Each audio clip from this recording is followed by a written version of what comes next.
and welcome to the Amy Edwards Show. I'm your host, Amy Edwards, and I am kind of running around today. And it's just so nice to get to slow down together and be present in this space and expand, because I drew a card kind of like honing into today's episode, and it said expansiveness. And I was like, hell yeah. And I drew another one and it said risk. And I was like, you know what? Anytime we expand, it feels a little risky.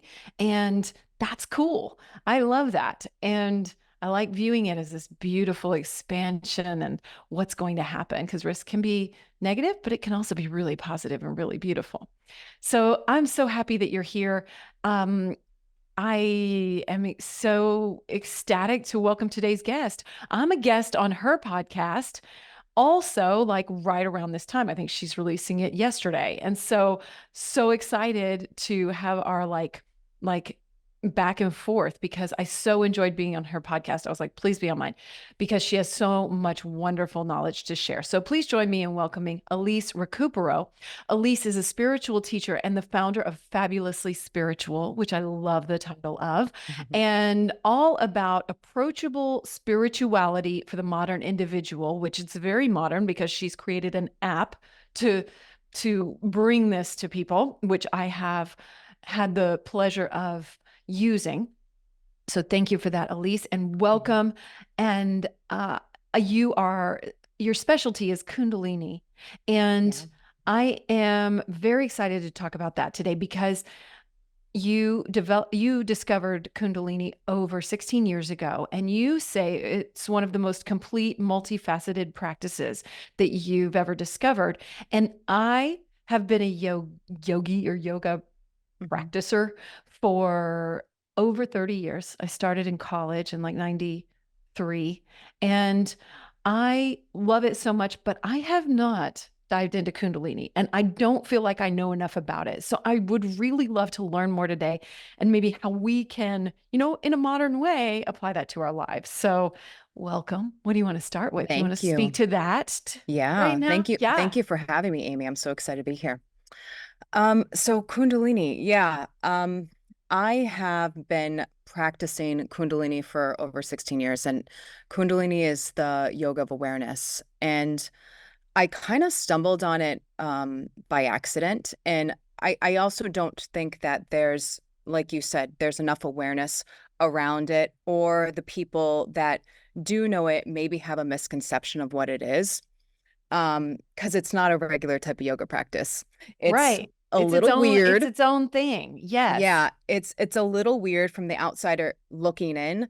But now, since we really see all this breath work practice kind of coming out and people starting to do it, now Kundalini is kind of getting its limelight a little bit more. Mm-hmm. And maybe I should just start about how it has changed me so much. So, I grew up in quite a traumatic household, and I had, I, you know, there was a lot of trauma that I just had, and I had so many energetic blockages in my life. And I had anxiety my whole entire life. And, you get to a point where sometimes you don't know you're unhappy until you get happy.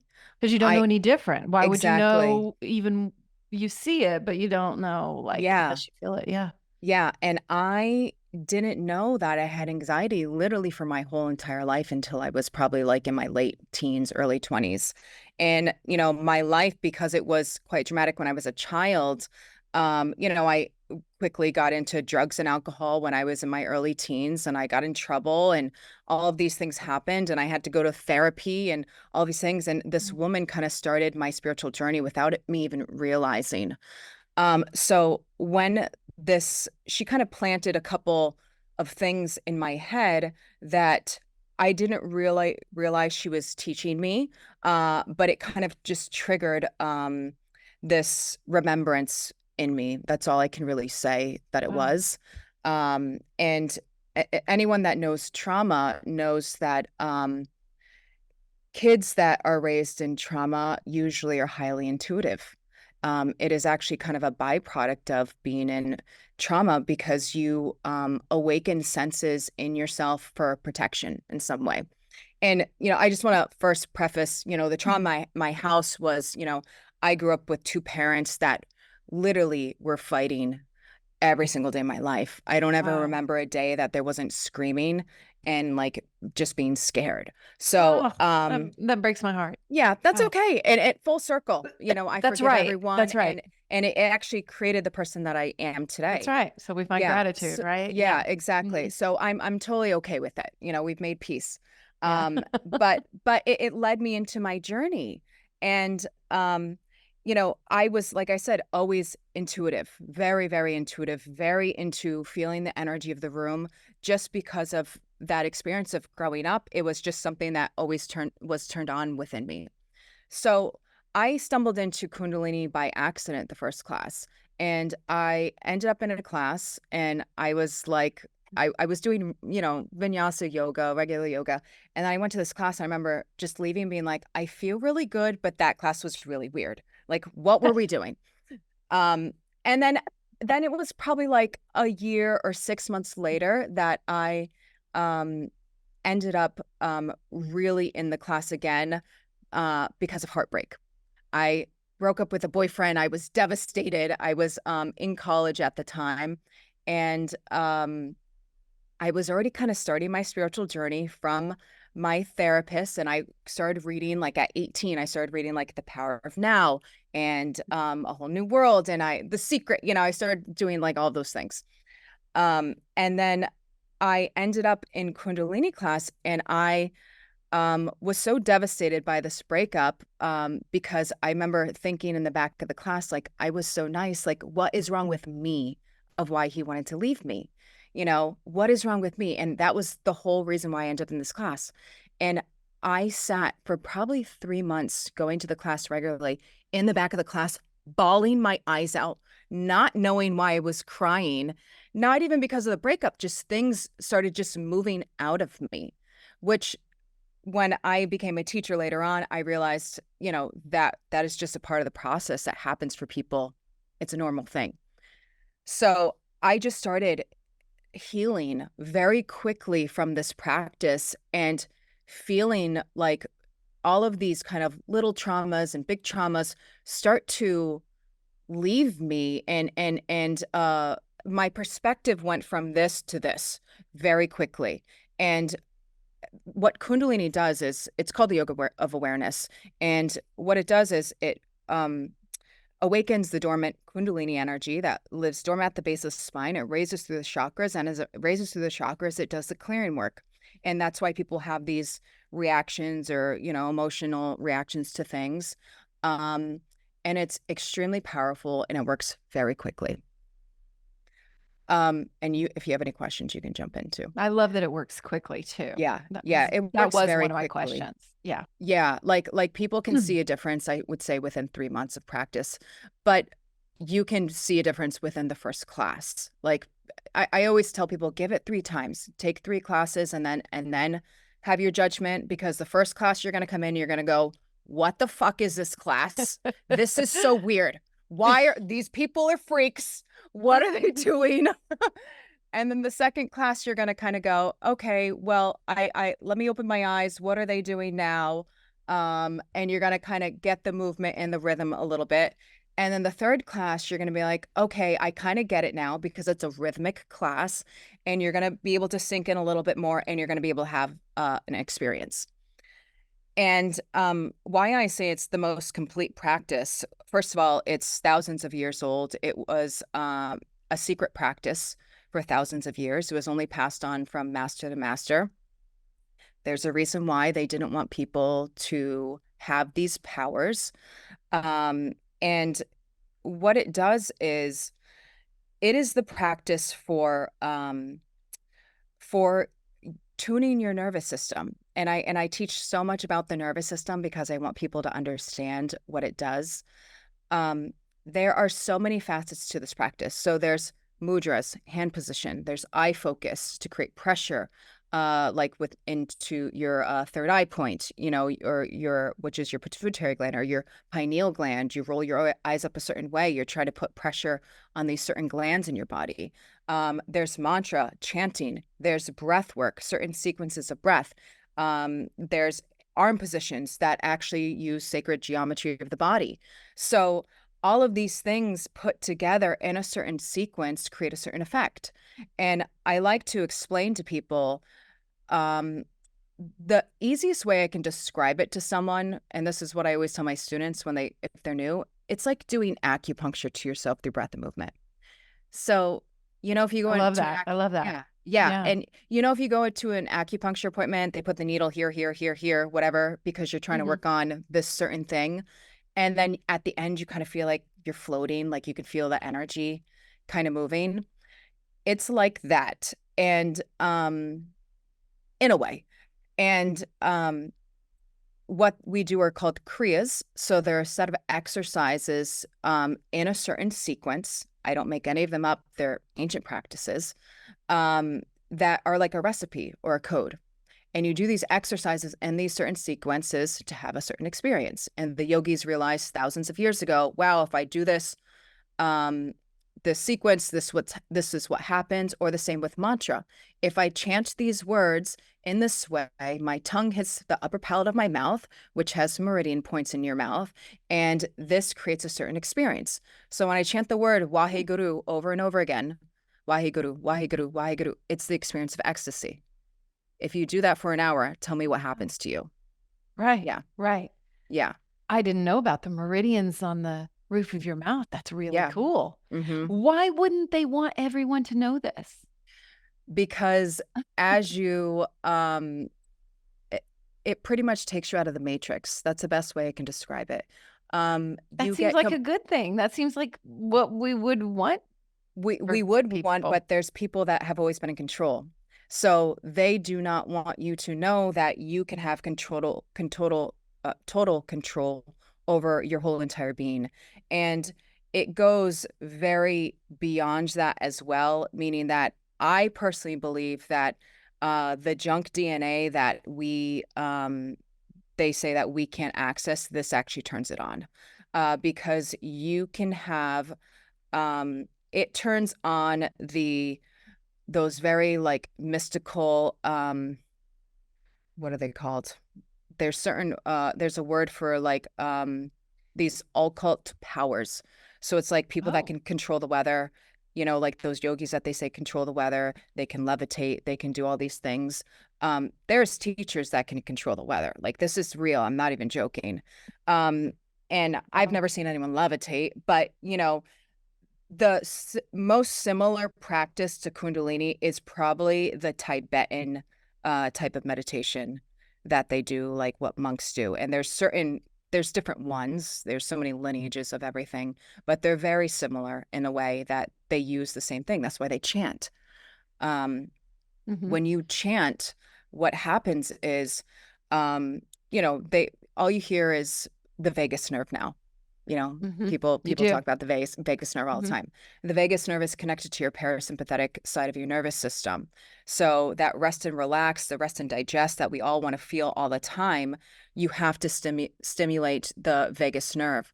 When you chant, what happens is um, it starts to vibrate your um, vagus nerve, which is like a chord in your body. So you have 72 strings like an instrument in your body, but the main tuning fork is the vagus nerve. So when you learn how to vibrate the vagus nerve, you start to tune all the other strings. And when you tune these strings, it's a code. You create a certain effect in your body and it's extremely powerful. You have outer body experiences like the DMT that you can access that Hmm. easy by chanting. But there's also certain types of codes to turn on certain chemicals in your body. So when you chant or do certain breathwork sequences, that's why I always teach them as codes. I try to explain it to people that it's the most approachable and not so like mystical. Yeah. Yeah. Yeah. I So like that because I've always yeah, thought, oh, you do get in a trance like state from yeah, chanting, yeah, but I guess I didn't think about it any further. I just yeah, thought like hmm, that's it. yeah, I didn't think about what might be beneath that and causing it, yeah, which is exactly. weird. I don't know why I didn't think about And that. what's funny is that I didn't look into it for a long time, even though I was practicing for so long, because it's just a practice based on experience. Like I can Um, to be honest, like I can explain kind of the science behind it in a Mhm. way. I'm not a scientific person, but I'm more of an energy person. Like I explain things in more of an abstract way. But but where was I going with that? I think you were talking about the experience of it. Oh, okay, yes. You Mhm. have to experience it. It's not something that it's easy to explain to understand if you actually Mhm. don't do it. So for many years, I didn't even look at the what was really happening. And it says that in the teachings too, is that you don't really even need to know the science of what's happening. Just have the experience of it. And when you start to have the experience of it, it starts to awaken things inside of you. And like I said, it brings your lens from this to, oh, wow, okay, now I can see that. Now I understand that. And then the more you do it, the more you expand your lens. And that's the awakening process.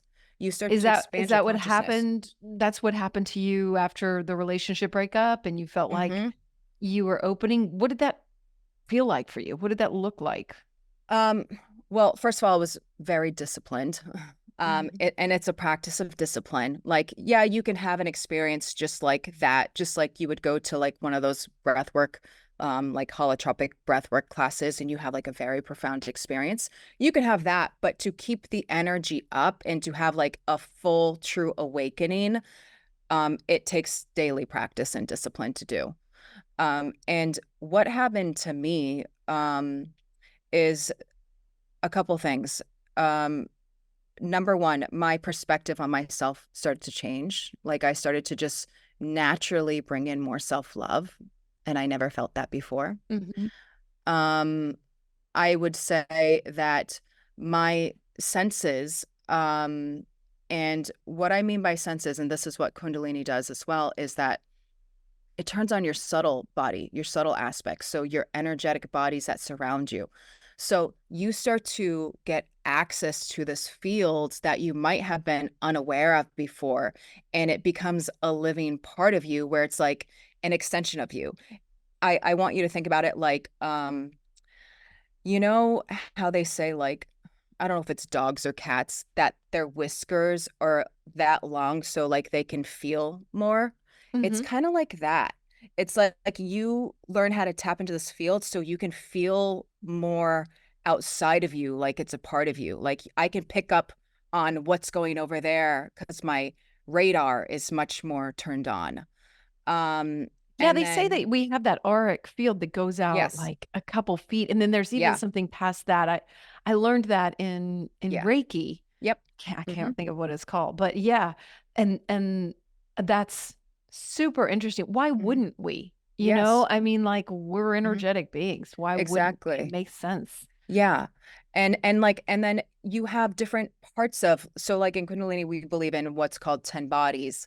And there's like your radiance, your subtle body, your pranic body, which is your breath capacity. There's your arc lines. So women have two arc lines. So you know how in like Catholic paintings, when they show a halo, it's not like this, it looks like this, like a golden arch. It's a radiance of light, really. Yes, Like, but yeah. it's an arch. It goes over the head like this. It actually Mm-hmm. goes from earlobe to earlobe. Mm-hmm. So that is what the arc line looks like. And then women have two. They also have one from nipple to nipple because that's how you bond with a child when you're breastfeeding. That's where you bond.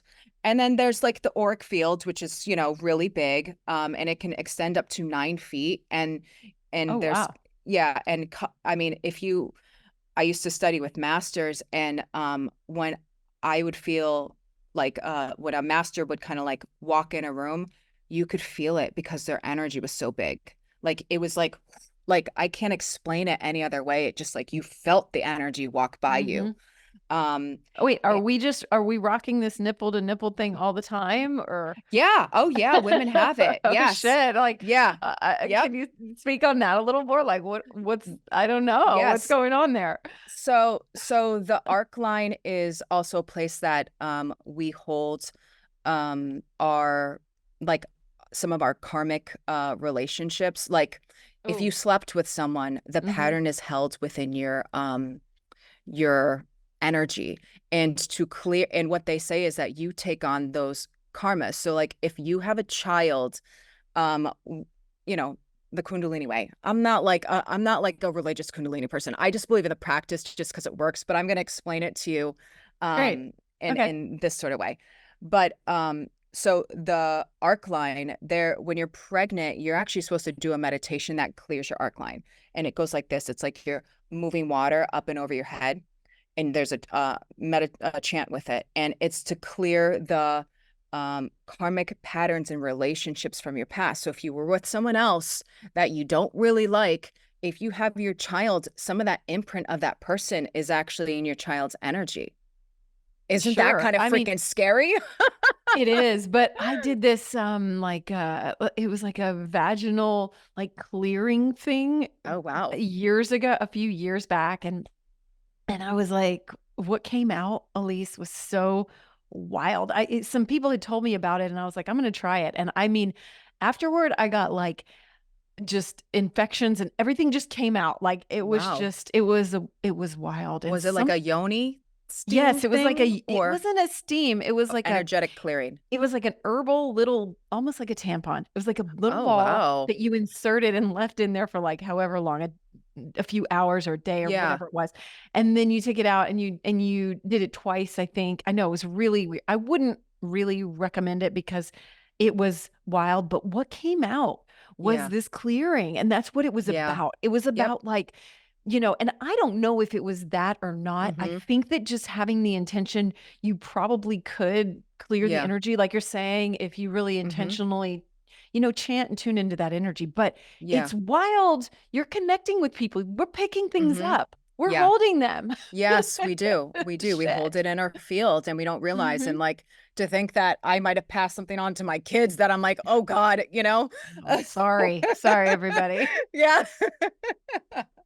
So, So what you mentioned your kids, do you teach them some of these practices? How's that? How old are they again? yeah.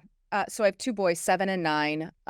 And my like I've been doing it since before they were born, obviously, but they were like in my teacher trainings. They were, like in the womb, like Yeah. You probably and passed that on. So maybe that yeah. counteracted any of that Yeah, other I know. I stuff. hope so. So so my youngest, which is interesting, is I was teaching a lot when I was pregnant with my youngest. I was teaching 4 classes a week, and doing that takes a lot of energy out of you. Which is good. I enjoyed doing it, and made me also feel better. But I had amazing pregnancies with both. Like I wasn't swollen. I wasn't like phenomenal pregnancies. And my second, when again, I was teaching so much, I was chanting a lot. And I used to see this old Asian acupuncturist, and he used to tell me, "What are you doing? Like you don't have any swelling on your ankles, like anything."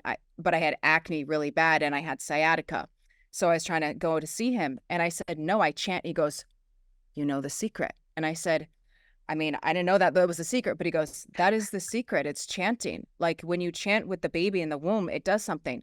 So funny enough that when my youngest was born, he was what is it called? In call, like in the sack. So like Wow. in yeah. Yeah, and when I was giving birth, it popped right when he was coming out. But when I Ah, was giving birth, my doctor was like, "Don't push so hard. I've never seen this. This happens to like one in like 100,000 births or something like that." So it what was does it so mean? interesting. What is it like? Well, What's your theory on that? supposedly an in-call birth is a very mystical child. Oh, and Yeah. do you notice that in him? What's his name? His name is Christian. Christian. Yeah. I mean, he has a lot of wisdom at a Yeah. very young age when he wants, but he Yeah. does. Yeah. Well, I mean, there's so much to be said for sound frequencies Mm-hmm. and, what those, how impactful those can be.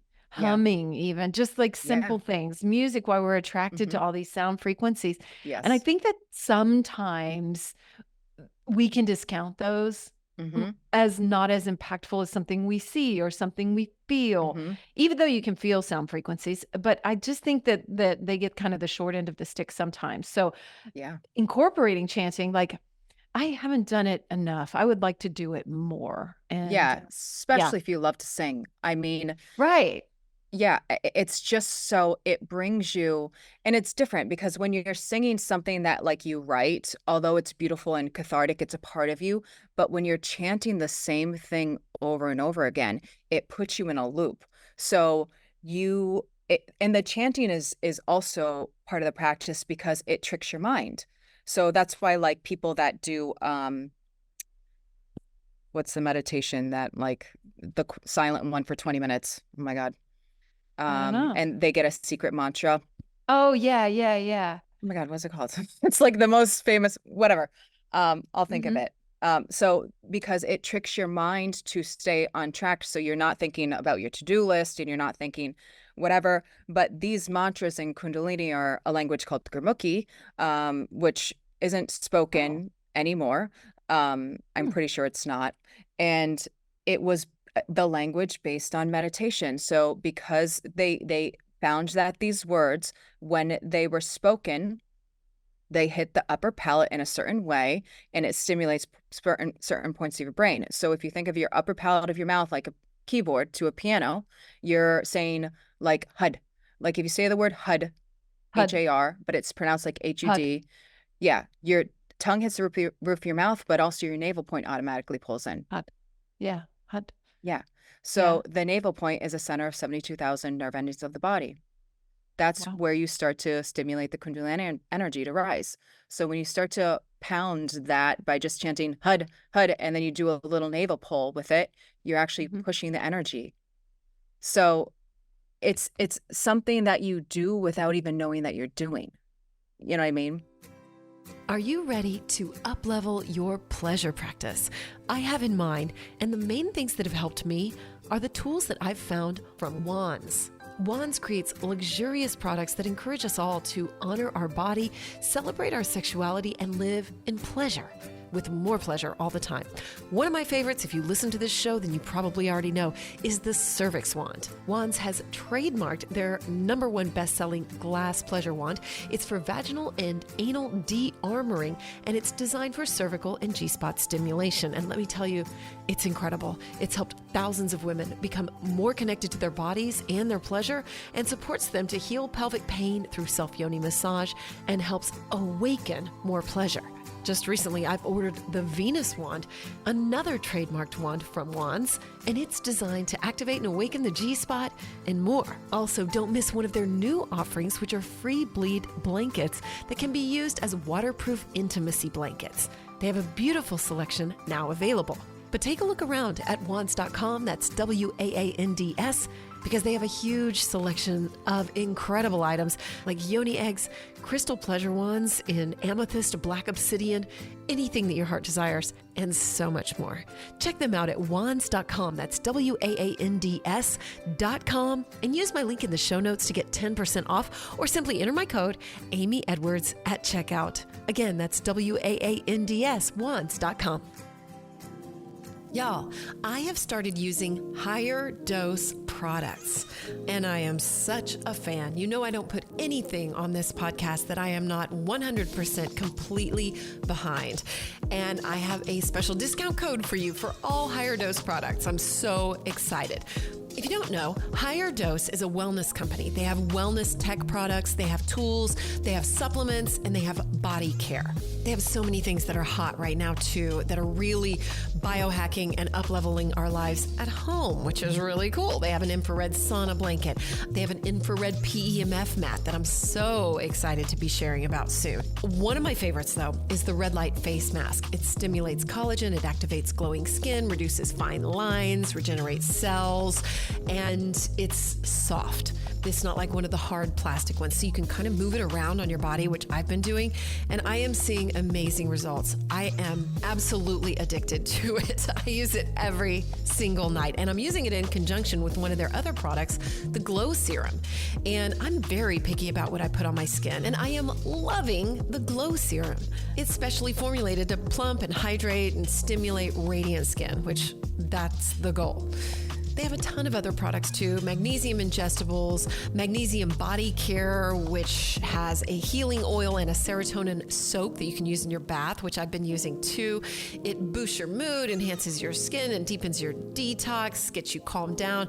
Anyway, I'm a fan, so I'm so excited to offer you 15% off using my code MAGIC15. Go to the show notes. You can click through on the link right there, or if you go to Higher Dose, just enter the code MAGIC15 and you'll get 15% off. Higher Dose has been featured in Goop, Glamour, Elle, Vogue, Bazaar, Allure, basically you name it. And there's a reason why. So go check it out. It's at higherdose.com and enter my code MAGIC15 for 15% off. Did you know that according to a study, 87% of women who have hair extensions lie about having them? And almost 2/3 of women have done some kind of hair extension at some point. So if you do the math, it's a lot. This show is all about letting go of judgments. So if you don't want to tell, I'm not going to judge you. And if you want to know the best secret for hair extensions anywhere around, it's right here in Austin, Texas at the Collective ATX.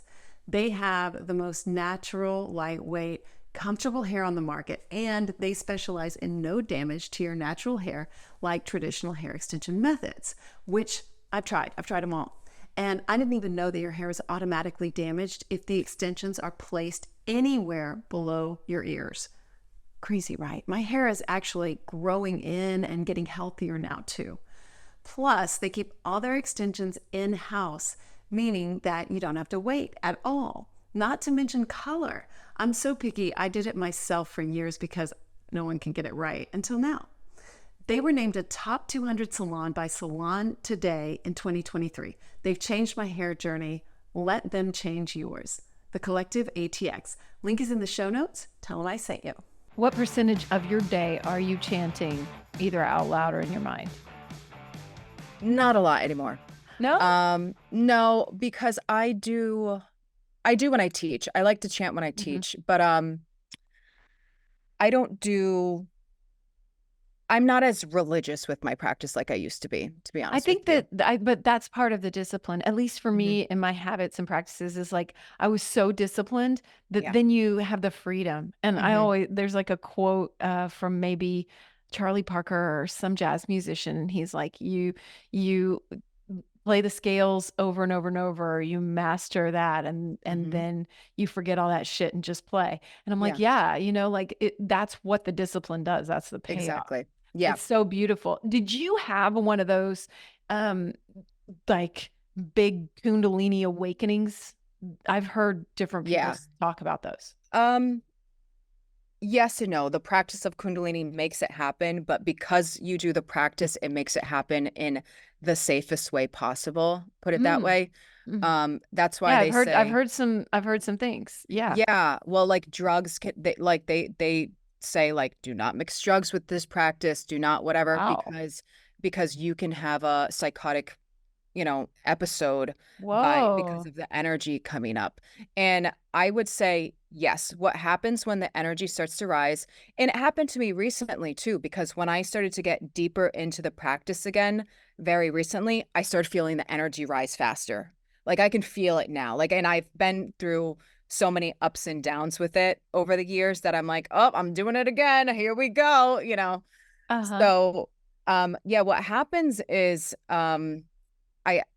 and again, I've had so many students go through it that this is my recommendation that I always tell people now is don't react to anything that happens, because what's going to happen is you're going to feel like you go through a total mind fuck, meaning that your ego dies and your ego tries to separate itself. Your ego is separating itself and it's like detaching, and it doesn't want to detach. So what happens is you feel like you don't belong around any of your friends anymore. And when I mean that, it's like you feel like I need a new group of friends, like they're lower vibration. You start to feel like that. You're going to feel like you need a divorce because like this person does not understand who I am anymore. You're going to your mind starts to go like a little crazy in the sense that you start to react. You're going to feel like you want to run away to Costa Rica and live in the woods. That's what it feels like. But if you get past that, everything settles down and you have so much love and compassion for other people. It's just that, and it could be a month that you're feeling like that. And you also feel like, I'm so tired, I just need to sleep all day. Or like, I have so much energy and anxiety comes up. And I just don't know what to do with this energy. I feel so uncomfortable in my body. And when that happens, it's just like, try to just take long walks. Stop doing the practice because, or do a more gentle practice, because if you're doing something hard, you're stimulating the energy to keep going. So it's like you're putting fuel into the fire, and it's going to get like more uncomfortable. Yeah, so it's So, almost like this concept of everything is okay. We're just mhm. having a new experience. Yeah, yeah. And your Yeah. ego's trying to hold on to it and it freaks out. Oh, that So that's the ego. uncomfortable thing that's happening. Yeah, yeah, yeah. Yeah. You know what? You also have mentioned something about spiritual ego, and Hmm. this might be a tangent, but I was going to see Yeah. if you'd speak to that really quick. Oh, yeah. I mean, I definitely had a spiritual ego for a really long time, probably Is like a that good is five that what I years. experience living in Austin all the time, where people Probably. are showing off their spirituality? Is that it? Yeah. And it's a very tricky place to be because it happens kind of naturally, and it's hard to get out of. So, Like, define that. Define what you're talking about. okay, so spiritual ego is like when you start to have an awakening and experience, spiritual experience, you're like God Almighty. It's like, no, I know. No, you don't know. You haven't done Kundalini for 16 years. I have. Like, I'm the teacher. Yeah, You totally. know, you start to do that. Like, no, no, no. Like, but my master, like, it's that sort of thing Like a that, ranking. Yeah, yeah, yeah. yeah. And Mhm. it's like, and what also happens, which is the really kind of dark side to it, is that, um, again, Kundalini has things that happen that are, you know, like not levitating and stuff like that, but like very high spiritual experiences that you can Elevated experiences, very right? elevated. You understand that you have spiritual powers. So when you get stuck with a spiritual ego and you're experiencing those things, you're screwed because like you really believe you're God. Like Can it you do think, does it do the opposite of what you're trying to achieve, or like yeah, kind of, but you're so high and all about mighty about yourself that you start to think that, people are below you because they don't know, and you have the power. They don't have power. And that's why it's danger. That's why I think for a long time it wasn't taught to people, because the dark side of it is that, people can gain powers, and this is real. Like, people really gain spiritual powers. like And cult leaders? I mean, yes, the exactly. perfect example, Yeah. probably. Yep. And it can be used for negative. Yeah. What would you say Yeah. the remedy of that is? Um, for me, God threw me on my ass a million times and brought me down to my depths over and over again and made me feel like a human, meaning that, like, throw me back in addiction, throw me back in a very human experience again, so I can realize I am not better than anyone else, and I have the same shit as everyone else has. And Mhm. it made me uh have another, when I was ready to have an awakening again, so to speak, go through the process again, become more humble in it and realize that Yeah. everyone has it, you Well, if you know? don't want to go through all that stuff, what do you think you could do to avoid it? I was thinking perhaps, shutting your mouth and listening, really adhering to that might be one maybe Yeah. practice or modality where Yeah.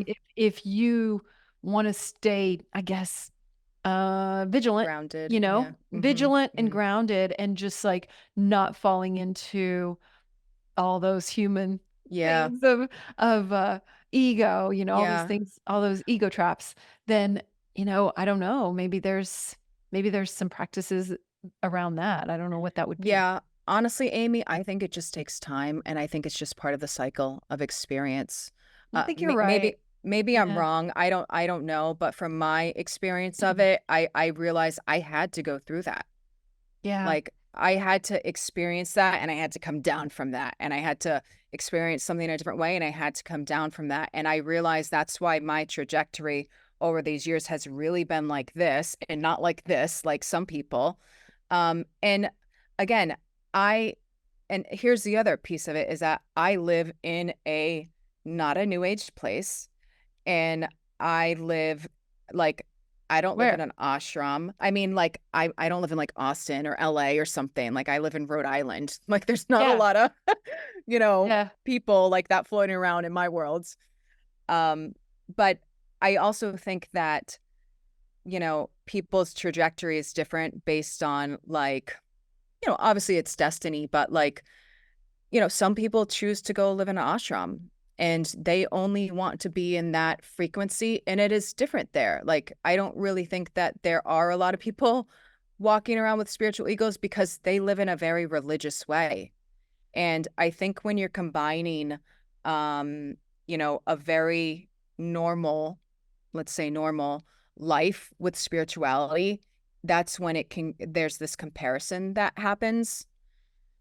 Because like, For again, sure. You're not living in a yeah. bubble, which an Hmm. ashram is a wonderful place or Yeah. whatever, you know, sanctity you're Yeah. living in or whatever you want to, sanctuary might be a better Hmm. word. But yeah, I mean, like it's a little bit of a bubble. And then, I love that meme. It's like something like, if you think you're really spiritual, go be with your family for a week or Yeah. whatever it is. And so, Hmm. yeah, those are the real times when we're able Hmm. to, okay, am I walking the walk? Because Yeah. I feel like it's pretty easy in an ashram or Hmm. convent or whatever Yeah. your religion and your devotion is, Yeah. that's Hmm. that's like, yeah, it's hard, but at the Hmm. same time, Yeah. Yeah. They're in a bubble. like, yeah, Yeah, yeah, yeah, totally. Totally. yeah, But they have their place. They're supposed to be there, That's yeah, their destiny. absolutely. Yeah. I mean, Hmm. it's cool. Yeah. It's just there's a whole world out there of other things that we can experience, and can we really walk the walk and Hmm. get out of that spiritual ego? Yeah. I know I've just been listening to this book called The Courage to Be Disliked. Have you listened to it? No, but that sounds good. Let me write It's it down. it's pretty good. It's Okay.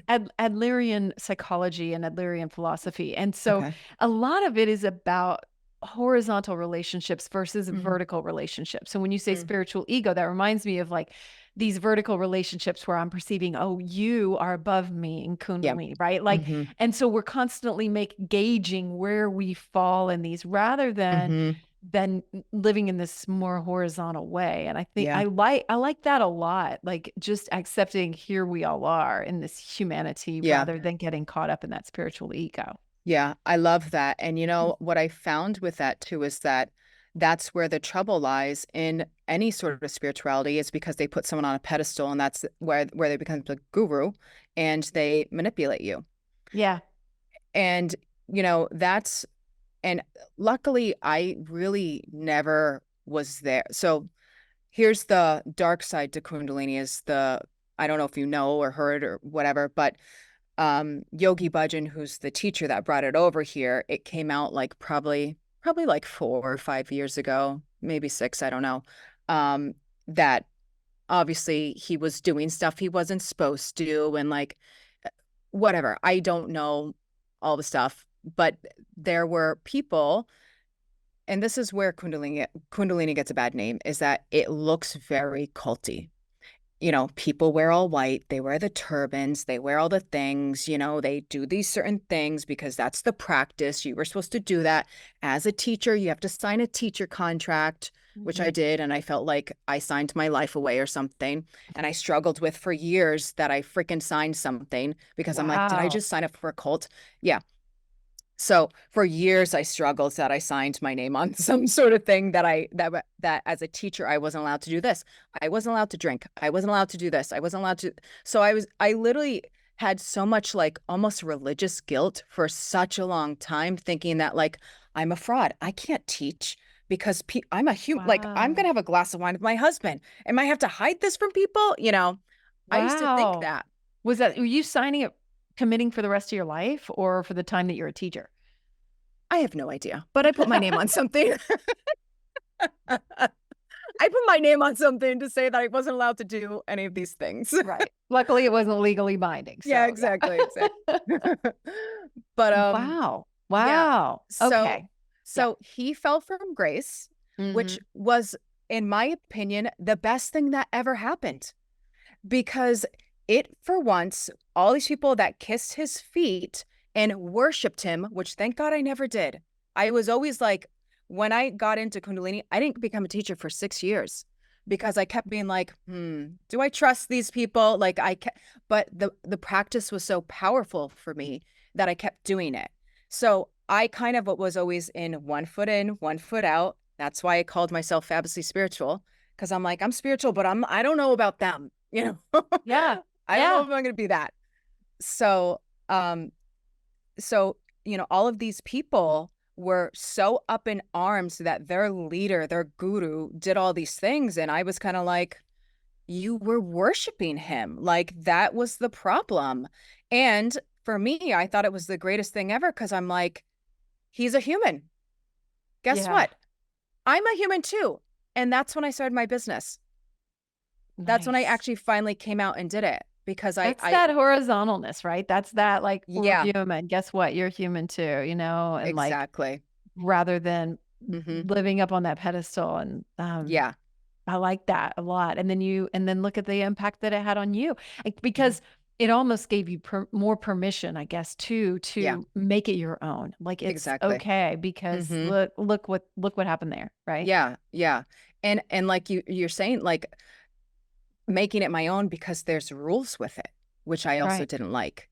There is a religious component to it, in a sense, that I just did not like at all. But again, I always found the practice so powerful. So I was like, I'm going to teach it my way, because I Right. don't like how, there's rules that you can't be friends with teachers, because there is actually a pedestal in Kundalini saying, like, that as a teacher, your job is to show almost, not that you're perfect, but that you holds this level of standard, and you have to resonate with that energy so you uplift the students. So you're not supposed to be friends with them, because if they knew who you were as a person, they might be like, wow, I can do whatever I want. I don't have to follow. You know what I mean? She's human. Yeah, exactly. And I never liked that. Wow.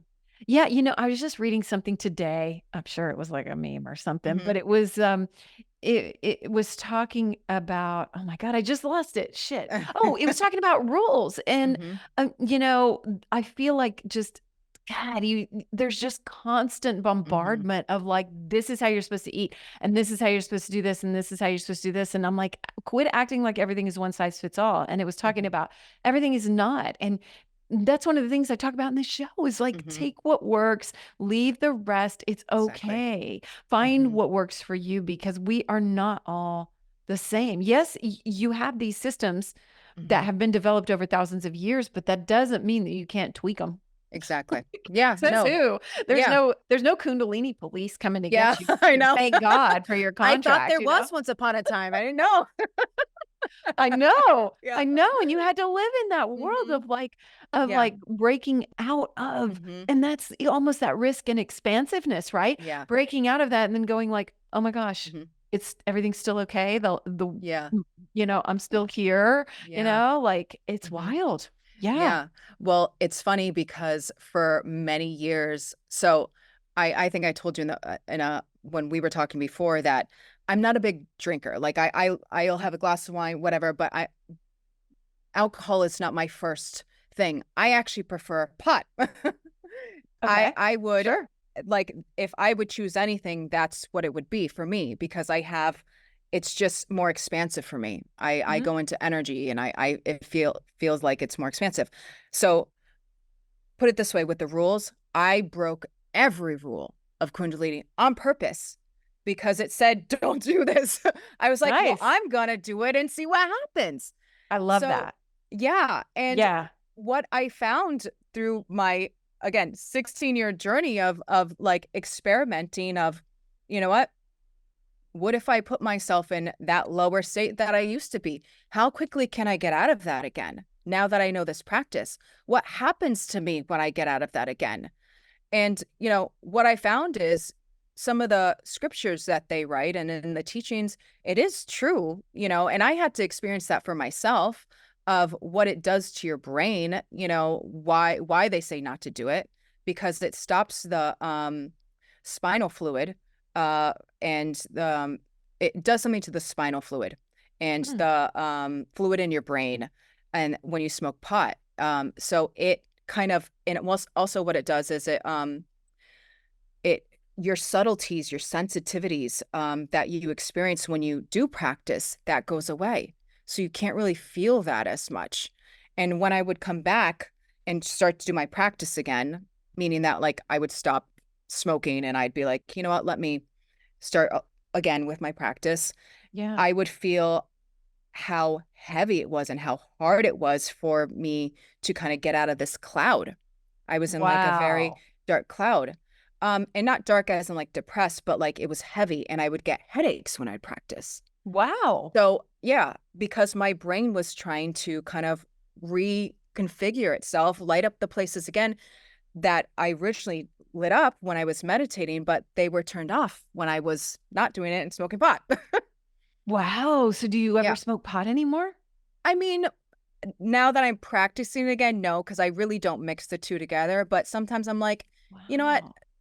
For 2 months, I don't feel like practicing right now, and I'm just going to live my life without judgment, and I'm going to do whatever I want. And, for a long time, I didn't even do that. The thought of it, I would have tremendous guilt, and I couldn't get over it. Um, Wow. and again, not until all the stuff happened with him that I was like, I can do whatever I want. Doesn't matter. Nice. Well, but that is ultimately that freedom. I mean, we're Hmm. going to have times that come up in our life where we need to just live. I've been Hmm. kind of going through one now, and I haven't been on my meditation practice like I was. I moved to a new Hmm. house and I've been doing other stuff or whatever. And sometimes I just sit there and I just stare out the window. And I'm like, and you know what? Hmm. So what? Yeah. I'm like giving myself grace around it. I'm not going to beat Hmm. myself up because I think that's actually the worst thing that we can do is right Yeah. that shame, that Hmm. that the toxicity of self-judgment, right? Instead Yeah. of self-love and self-grace. So Hmm. I think Yeah. that's really cool. It Hmm. must it must trip you out a little bit to look back and go, wow, look at this evolution that I've had and Yeah. come And so it's far. constantly evolving and again, going up and down. And I just, again, throughout the years, I realized that dropping the judgment and bringing in resiliency has been the greatest lesson of all, of like, how resilient can I be when I just want to experience life, how, and again, not have judgment of whatever. And when I do want to go to those deeper, darker places, how can I fully be in that place without guilt? Yeah. Because that was another thing, is that like when I was doing that, I felt guilty until like probably a year or two ago, where I kind of was in a place that I said, you know what? If I'm going to go there, let me like really go there and see what happens. And I started to finally use marijuana instead of recreationally, that like I did when I was much younger, um, was actually as a plant medicine. And for me, what happens is when you do a lot of meditation, the high is very powerful. It almost becomes like a psychedelic for me. For sure. For sure. And Yeah. and I would use it as like a very cathartic experience because I never did that before. Right. I never like used it in a very like medicinal sense where I was like, you know what? Let me see if I actually kind of brought myself into a meditation right now in this experience, what happens? And I was able to break up some stuff that I never was able to otherwise, that Yes. were really dark and deep. Yeah, I've talked to a cannabis coach, Ryan Sprague, on this Mm. show, and he talks a lot about getting that intentionality Mhm. within it and how many times, you're using it, but many people are Yeah. using it recreationally. It's Mhm. fascinating too when you get intentional with it. And he talks about the feminine nature of it Yeah. and that it needs that guidance of Mhm. that intentionality, which I found super Yeah. fascinating. Yeah. Yeah. And when I learned how to do that for myself, um, it just opened up so much other healing avenues for me when I was not using it. Like I was able to bring that frequency out. And like Hmm. even today in my meditation, I was kind of like, you learn how to hold that experience when you're sober and you can start to move energy in a different way. Um, Which yeah. I think is the idea. It right? is. It's Yeah. it's like being able to do that when Hmm. we choose and, having life be a psychedelic Yeah. experience, really. Yeah. So, yeah. Well, Hmm. so let's talk some about actual practices. So, Yeah. I know you have a lot on your app, but like if you just met someone and they said, "Tell me what to do. Where Yeah. can I start?" What would you tell them? Yeah. So um, since I've been teaching now for 10 years, I've just seen an evolution of people really not having the time or really wanting to do the work, to be honest with you.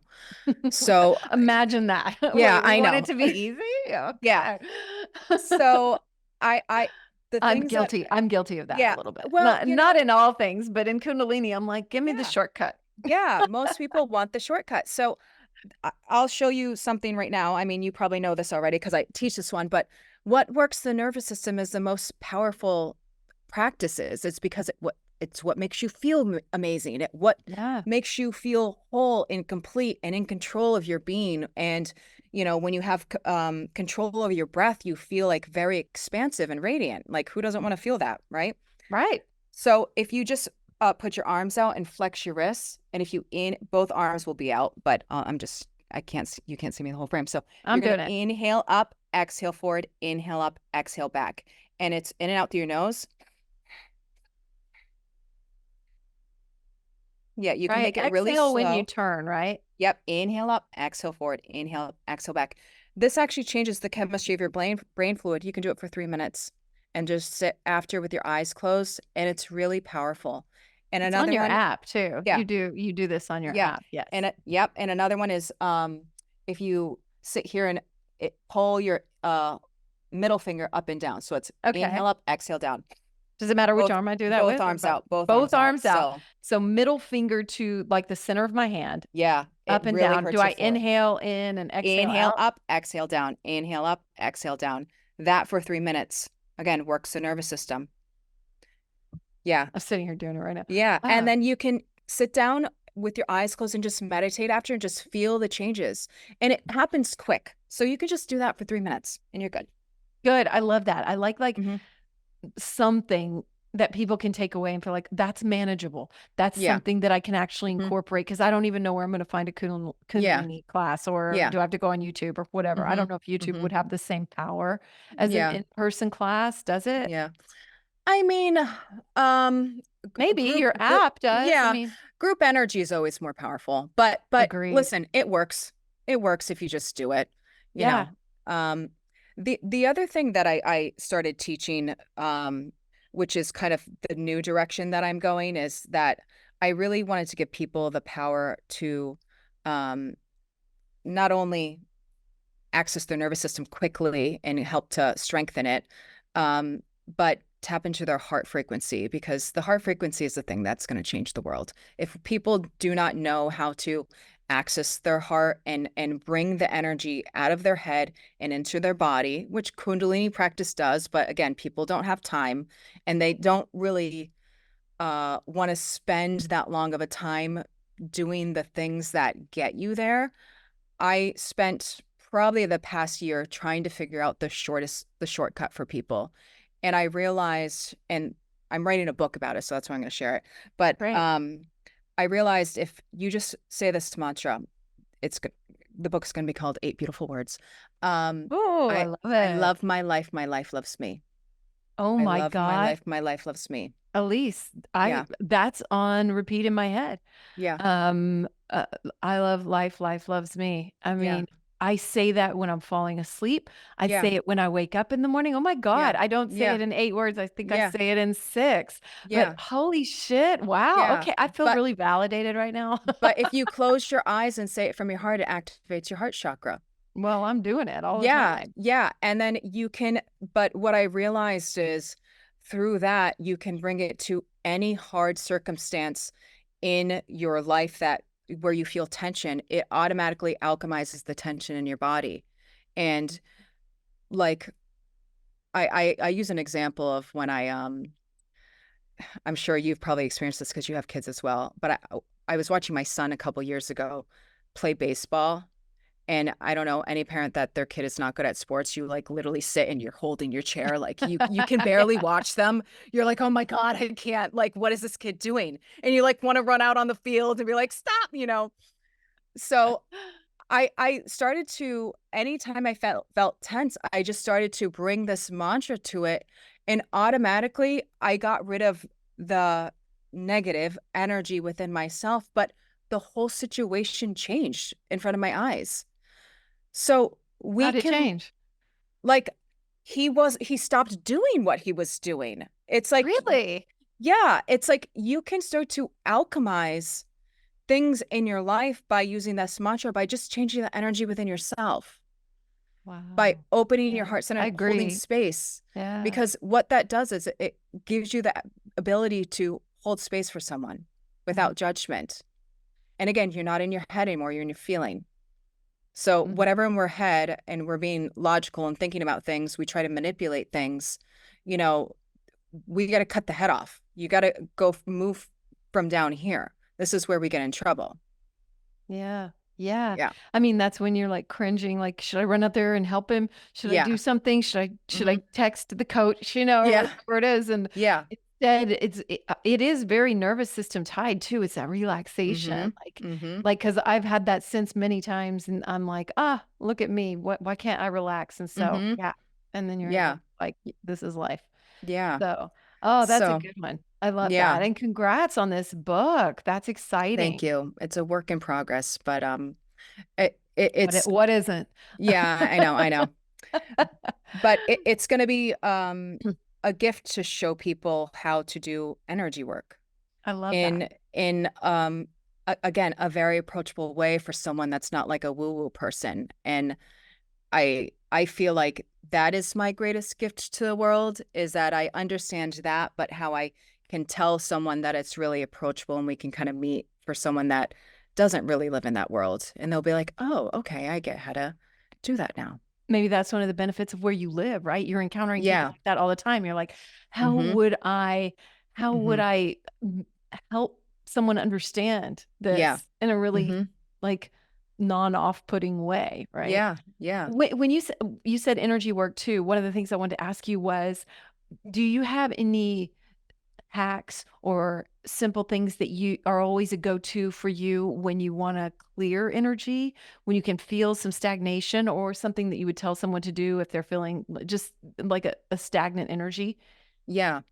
I mean, the first one that we all probably know is cold shower, which is a good one just for quick, like, wake up clear.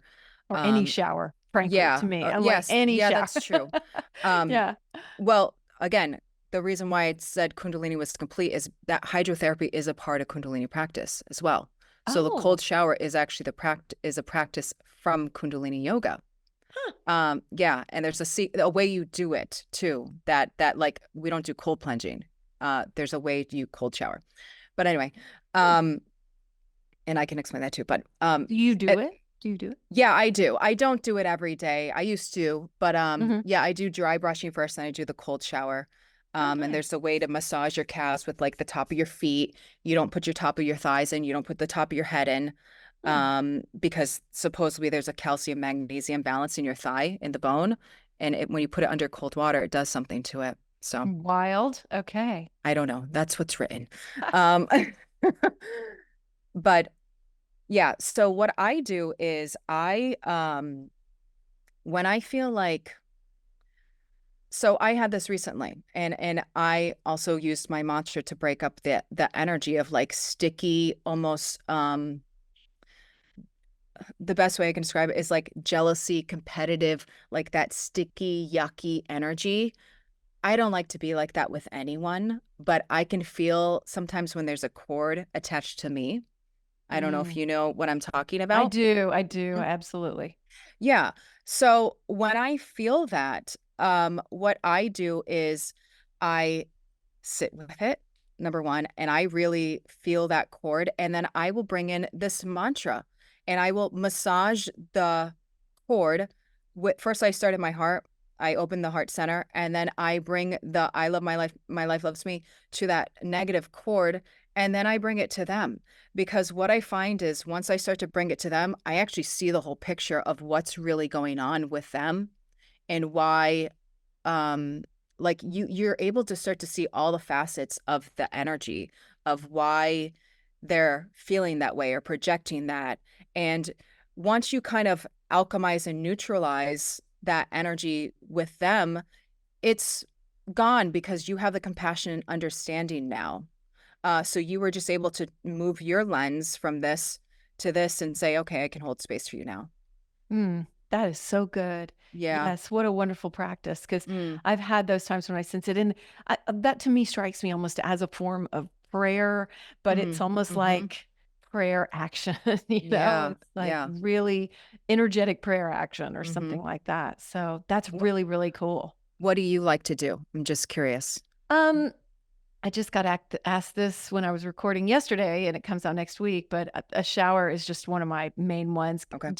Just I like things that don't require certain, tools or anything like that. Mm-hmm. Anything that you can go to just right there is what I like the best. I like Mm, stepping out in nature, just like really simple state changes. gotcha. And for me, so many times it's like just get in the shower. Like that is like Yeah. so many Mm-hmm. times I've been sitting there like, why am I dragging? Why do I feel like shit? And then I'll do Mm, that, and it's as simple as yeah. that. And so like I think that we can make it to be way more complicated than it has to be. So Yeah.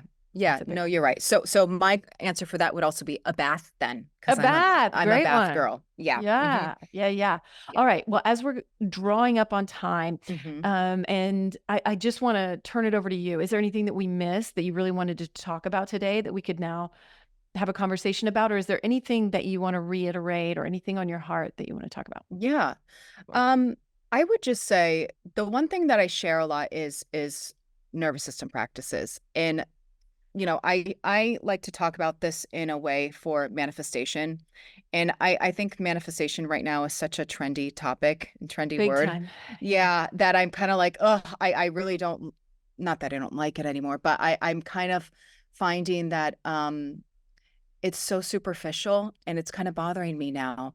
And I'm like, why do people just, they're really making this word really dirty, and making it seem like it's supposed to be something for like just getting a mansion, or like buying that G-Wagon, or like, Seven-figure business coaches or something. yes. Oh my God, I can't. So Yeah. so I like to explain it over and over again. It's just the power of expansion. Mhm. It's the practice of expansion. And the only way through expansion is the nervous system, because your nervous system is your capacity to be able to hold energy. So your job as a manifesting person, you just want to be able to hold more energy. That's it. You want to go from this small cup to hold this small cup, and it should have no attachment to any outcome. Like, you can have an idea of something that you want in your life. Beautiful. Yeah, I want to write a book. Like, I have desires and goals, but I'm not being like, I need to make $1 million writing this book. I have to like let any of that go and say, what is my gift and my service? And how can I continue to expand my energy in those places that are locked to be able to receive? And for Right. me, the way I teach that is by teaching people how to strengthen their nervous system. Because Mhm. what I also am finding as a huge trendy word right now is nervous system regulation. Big time. And Yeah. yeah, and great. I understand that we all want to, nervous system regulation is just like having a cup of alcohol when you're stressed, like a glass of wine when you're stressed. And what I mean by that is that if you're just gonna like have a cup of tea because you want to feel cozy and warm, you're not actually getting the root of the problem. You're not actually strengthening that container. You're not widening that container. You're just putting a band-aid over it for a moment. And Yeah. um Yeah. and that's fine. Like, if that makes you comfortable so you can get through the day, I get it. Like, I'm all for those things. But what you want to think about is, how do you widen? How do you big you it comes from strength. Like, you cannot make a diamond. You To make a diamond, you have to put tremendous pressure. That's the only way to describe it. It takes tremendous strength and pressure. But there's a balance. Like you don't have to do killer practices to be able to do it, but you have to think of nervous system strength to be able to manifest bigger and create a bigger container. So I love that. Yes, yeah. yes. So, Yeah. so, so that's what I teach. And I have kind of a revolving course, and I'm going to be adding a little bit to it because I think some of the arms are too hard for some people. I've got a couple of suggestions being like, can we do less arms? It is hard. Yeah. You know Yeah. what? Hmm. Or I'd rather just say it's Yeah. challenging. It No. really is Hmm. challenging, and I've done it some, Hmm. and then I haven't done it some, and I've had to Yeah. start over. So on my left side, right? Yeah. Yeah. Yeah. So but Yeah. it's still really cool to try it. I had a Hmm. friend a few years ago, my friend Bijou, and she went to a retreat in Costa Rica and had her first real Kundalini Hmm. experience where she did a meditation with her arms in the air. And I remember her saying, my arms were in the air and I had a full psychedelic experience. And I was like, Yeah. I'm interested. And Yeah. so when this was what you do, I was like, oh, Hmm. I'm paying attention. Hmm. This can activate something. So let's see Yeah. what happens. So Yeah. I haven't experienced that exact thing, but I Hmm. definitely experienced something. So Yeah, yeah. It mhm. works. It works quickly. But I'm gonna add to it a little bit for like an option too for people. But the Cool. problem is I don't want to have a long practice for anyone. I want to have something that's really impactful, where they kind of like get it, like just 3 minutes, 7 minutes, whatever it is. So it's really affordable for anyone. It's $44. I'm not changing the price. I want everyone to be able to access it because I think it's so important. That's a Um, one-time yeah, expense. one-time Great. payment. Great. Yeah, it's Love just it. like and it's self-led. So you just do it every day. You have all the Mhm. videos, you have access to any of the little things that I add to it. And it's powerful. So just try it It out if you're is. interested. It Yeah. is, and I just wanna Hmm. say thank you. We met on Yeah. Instagram. Hmm. You or your team had reached out Hmm. to me, and Hmm. got to experience your app, and so I'm really grateful, and I would highly recommend it if anybody's Thank you. curious and wants just some guidance Hmm. around that, or just start anywhere, Yeah. whatever. So Hmm. thank you so much, Thank you, Elise. Amy. And everybody can find that at Fabulously Spiritual, or they can Hmm. follow you at fabulously_spiritual. And that, of course, is Hmm. the app, and everything's there on your Instagram, I Hmm. believe, right? Yes. Yeah, it is. It is. Yes. Perfect. Oh, thank you so much, Elise. It's been Thank you. really enlightening and wonderful. And I'm really grateful. Thank you for all that you shared today, and wishing you so much success and whatever it's supposed to be on your book. Like Thank I you, love, Amy. obviously I love the title. It's like I dreamed it. I Yeah. was like, what's happening? So anyway, Yeah. everyone, thank you so much for joining us today. Be sure and follow Elise, check these things out and give it a try. I mean, like she said, sometimes it's just experimenting. It's these self experiments. Like she was trying out, okay, how quick can I be resilient? How quickly can I come back to these practices and stuff? And those are what keeps life interesting sometimes, right? And we really Yeah. discover things about ourselves. So thank you so much Mhm. for being here. Please rate, review, subscribe, all those things. If you're not subscribed to the newsletter, I invite you to. I share it once a week, and you can get burst info on all these episodes. So it's at amyedwards.info is everything that you need. So thank you so much. Thank you to Elise Recupero and Fabulously Spiritual for being here today. And thank you to you. Till next time. This has been the Amy Edwards Show from Overcome Studios. Remember to rate, review, and subscribe.